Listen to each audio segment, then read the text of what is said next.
नमस्कार, मैं हूं इरफान शेख और आप देख रहे हैं जस्ट टॉक विद इरफान। आज हमारे साथ एक इनोवेटिव पर्सन है जो काफ़ी समय से सोशल वर्क में, पॉलिटिक्स में हर जगह रहे हैं और इनका मेन जो पंच लाइन है वो ये है, द नेशन कम्स फर्स्ट। आज इस मुल्क के लिए, आर्टिस्ट्स के लिए, प्लेयर्स के लिए एक बेहतर ज़िंदगी देने के लिए और ग्लोबल उनका रिकॉग्निशन हो, पूरा दुनिया उनको देखे और समझे और हिंदुस्तान का नाम गोल्डन अक्षरों में लिखा जाए, इसके लिए काम कर रहे हैं मॉडर्न पीथियन गेम्स के founder president mister Vijender Goyal. Goyal साहब, बहुत बहुत स्वागत है आपका। और आपको क्या लगता है, ये जो मोमेंटम पिकअप हुआ है उसके स्पीड से आप खुश हैं? नमस्कार इरफान साहब, बहुत शुक्रिया कि आप आज यहाँ आए। आपने जिस तरह कहा कि ये मोमेंटम अब स्पीड पकड़ रहा है, आज से पहले जब हमने 2022 में इस ग्रीस में जाके वहाँ के डेल्फी इकोनॉमिक फोरम पे जब इस कॉन्सेप्ट को हमने पेश किया था पहली बार, उसके तुरंत बाद से विश्व के बहुत सारे देशों ने इसको समर्थन दिया था। आपको याद होगा सितंबर 2022 में हमने एक इंडियन मीडिया के सामने एक मीटिंग किया था जिसमें करीबन 92 कंट्रीज़ ने आके अपना समर्थन दिया था। लेकिन वो सांकेतिक समर्थन था। जैसे जैसे जो सपना हमने देखा था मॉडर्न पिथियन गेम्स का, जो कॉन्सेप्ट हमने देखा था, उसको एक प्रैक्टिकल शेप दी हमने 2023 दिसंबर के इवेंट में, जब दिल्ली में एक पिथियन गेम फेस्टिवल हुआ और इन गेम्स का रिवाइवल हुआ, जिसको बहुत सारे डिप्लोमेट्स ने और बहुत सारे हमारे केंद्र से मंत्री ने उनका रिवाइवल अनाउंस किया।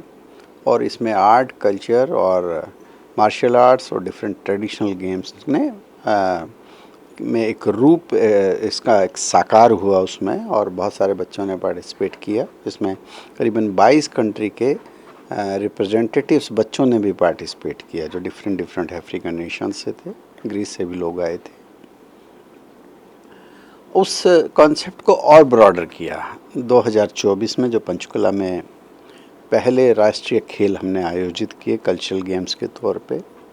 उसमें 30 से ज़्यादा इवेंट थे और 5000 से ज़्यादा बच्चों ने उसमें पार्टिसिपेशन पूरे देश से उसमें किया था। और सबसे बड़ी आप देखेंगे तो उस प्रतियोगिता में ग्रीस से, ब्रिटिश हाई कमीशन से भी लोग आए और उन्होंने उसको विटनेस किया। ये एक बहुत बड़ी बात थी। तो इन गेमों को ग्लोबल रिकॉग्निशन मिल रहा है। नेक्स्ट बड़ा इवेंट आपका कहाँ पे है और वहाँ क्या होना है? अभी नवंबर के फर्स्ट वीक में 7, 8, 9 नवंबर को दूसरे राष्ट्रीय सांस्कृतिक खेल बेंगलोर में होंगे। और इस साल दिसंबर 3 से 5 तक जो हमने कॉन्सेप्ट, जो हमारा रिवाइवल का प्रोसेस है, पहले पाइथनोवा Pythian games for disabled artist and players Delhi में होने जा रहे हैं, आपके शहर में, जिसमें हम लोग उम्मीद करते हैं 30 से ज़्यादा देशों के खिलाड़ी भी हिस्सा लेंगे। और एक अलग तरह का कल्चर, एक अलग तरह का समा आप देखेंगे।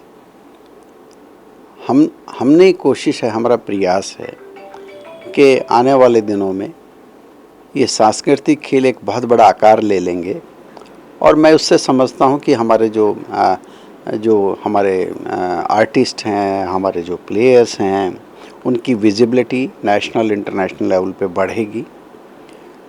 विजिबिलिटी बढ़ने से उनकी एंगेजमेंट्स बढ़ेगी, एंगेजमेंट बढ़ेगी तो उनकी आमदनी में भी बहुत सारा फ़र्क आएगा।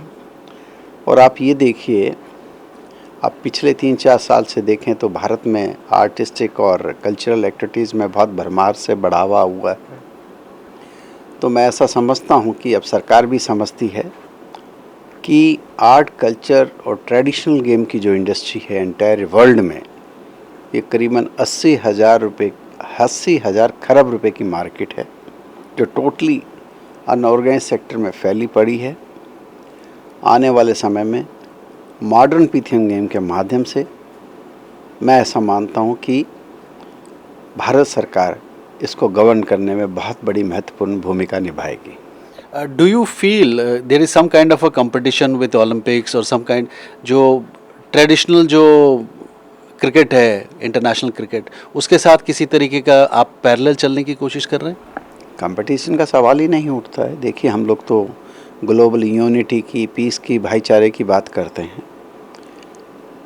आप ग्रीक इतिहास में जाएं तो 4 पैनहेलेनिक गेम्स होते थे, जिसमें पीथियन गेम में म्यूज़िक था, डांस था, पेंटिंग था, पोइट्री था, स्पोर्ट्स था। जो ओलंपिक हैं और नामीबियन और स्थीमन 3 और खेल थे जो सिर्फ स्पोर्ट्स के लिए होते थे। ऐसी वहाँ की मान्यता है कि ओलंपिक जो शुरू हुए वो ओरेकल ऑफ डेल्फी के कहने से शुरू हुए। ओरेकल ऑफ डेल्फी क्या है? गॉड अपोलो की भविष्यवाणियाँ। और गॉड अपोलो ने ही पीथियन गेम को एस्टेब्लिश किया था। तो मेरा ऐसा मानना है कि ओलंपिक जो निकला है वो पीथियन गेम से ही निकला है। तो कंपटीशन का कोई सवाल ही नहीं है, हम उस एरिया में जा भी नहीं रहे।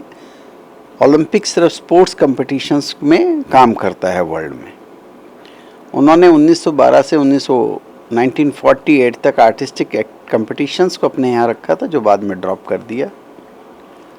जब से पीथियन गेम्स बंद हुए हैं 394 से आज तक, उसका अभी दोबारा मॉडर्न इरा में हम लोगों ने उसको शुरुआत किया है। भारत से उसकी शुरुआत हुई है और इसमें हमने जो फोकस किया है वो सिर्फ आर्टिस्टिक, कल्चरल और जो इंडिजिनियस गेम्स है जिनको अभी कोई प्लेटफॉर्म नहीं है वर्ल्ड में, हमने उन गेम्स को इस प्लेटफॉर्म में पीथियन गेम के माध्यम से पूरे विश्व में पेश करने की कोशिश की है, प्रयास कर रहे हैं। एक प्लेटफॉर्म हमने दिया है लोगों को कि वो आके अपनी आर्टिस्टिक एक्टिविटीज़ को और इंडिजिनियस गेम्स को, अपनी कला को पूरे विश्व को दिखाएं। गोयल साहब, what kind of a support you are looking from the government of India? मतलब कल्चरल मिनिस्ट्री से आप सपोर्ट मांग रहे हैं या स्पोर्ट्स मिनिस्ट्री से सपोर्ट मांग रहे हैं? देखिए, सपोर्ट, ये मोमेंट बहुत बड़ा है। इस मोमेंट की जो सपोर्ट भारत सरकार, क्योंकि आज पीथियन गेम्स के ग्लोबल ट्रेडमार्क साइट इंडिया के पास है और मेरे अगले विचार में मैं ये समझता हूँ कि जहाँ ओलंपिक आज 130 साल के बाद पहुँचा है, मेरी सोच के हिसाब से पीथियन गेम अगले 25 साल में उस लेवल को क्रॉस कर जाएंगे। अब इसका सबसे ज़्यादा फ़ायदा भारत की इकॉनमी को होने वाला है। तो भारत का टूरिज़्म बढ़ेगा, भारत में रोज़गार बढ़ेंगे। तो भारत सरकार का सहयोग इसलिए चाहिए कि पूरे विश्व में इन गेमों का प्रचार और प्रसार, उनका रेगुलर पार्टिसिपेशन, इसमें भारत सरकार का बहुत बड़ा रोल है। और हम ये भी मानते हैं कि जो बच्चे अब आर्टिस्टिक एक्टिविटीज़ में या कल्चरल एक्टिविटीज़ में या ट्रेडिशन इंडिजिनियस गेम्स में अब पार्टिसिपेशन करें तो सरकार भी उनको रिकॉग्निशन दे। उनको जो ओलंपिक के बच्चे को जो रिजर्वेशन कोटा मिलता है वो उनको भी मिले, जो बेनिफिट सरकार उनको देती है इन बच्चों को भी दे। तो हमारी तो सरकार के पास यही जाने का प्रयास है। मॉडर्न पीथियन गेम्स ने एक ज़बरदस्त प्लेटफॉर्म दिया है जहाँ पे गांव के बच्चे भी परफॉर्म करेंगे अपने अपने स्किल्स को, जिस भी फील्ड में वो हैं, और उसको आप एक ग्लोबल मार्केट दे रहे हैं। क्या मैं सही कह रहा हूँ? आप अगर आप देखें, आज भारत की बात करें, हालांकि मैं विश्व का फाउंडर हूँ पीथियन गेम्स का, लेकिन मैं आपको एग्जांपल भारत से दूंगा। हम लोग 140 करोड़ हैं। हम ओलंपिक में मेडल 5 या 6 जीत के लाते हैं। या तो हमारे देश में टैलेंट नहीं है या हमारे में कहीं कमी है। तो मैं ऐसा समझता हूँ कि भारत की 140 करोड़ की जनसंख्या में टैलेंट ना हो ये मैं नहीं मान सकता। तो हमारे सिस्टम में कहीं ना कहीं कमियाँ हैं। अभी तक आर्टिस्टिक या कल्चरल एक्टिविटीज़ कोई भी है, कोई सांगठनिक तौर पे ऑर्गेनाइज सेक्टर में नहीं है। सिर्फ एक ऑर्गेनाइज सेक्टर में खेला जाता है, वो स्पोर्ट्स है। स्पोर्ट्स में आज कोई संगठन, जो फेडरेशंस काम कर रही हैं, उन जो खिलाड़ी हैं वो उनके ऊपर निर्भर हैं। अगर वो चाहेगी किसी को रिप्रेजेंटेशन आगे खिलाएगा, जिसको नहीं है तो नहीं खिलाएगा। तो वहाँ मुझे लगता है कहीं सिस्टम में कमी है। तो हमने उस सिस्टम को और थोड़ा ब्रॉड करने की कोशिश की है। इसलिए हमने 2 ऑनलाइन और ऑफलाइन प्लेटफॉर्म्स बनाए हैं। हमने हर आदमी को पार्टिसिपेशन का अधिकार दिया है। हर कोई आदमी जो समझता है कि मैं इस गेम में पार्टिसिपेट कर सकता हूँ और मुझमें टैलेंट है, तो हमने कहा कि आप ऑनलाइन रजिस्टर्ड कीजिए हमारे ऐप के थ्रू, हमारी वेबसाइट के थ्रू। फिर हमने हर जगह अपना फिजिकल स्ट्रक्चर डेवलप किया है, हमने सॉफ्टवेयर डेवलप्स किए हैं ताकि उनका इमीडिएट सेग्रीगेशंस हो, उनकी स्क्रीनिंग हो ऑनलाइन तरीके से।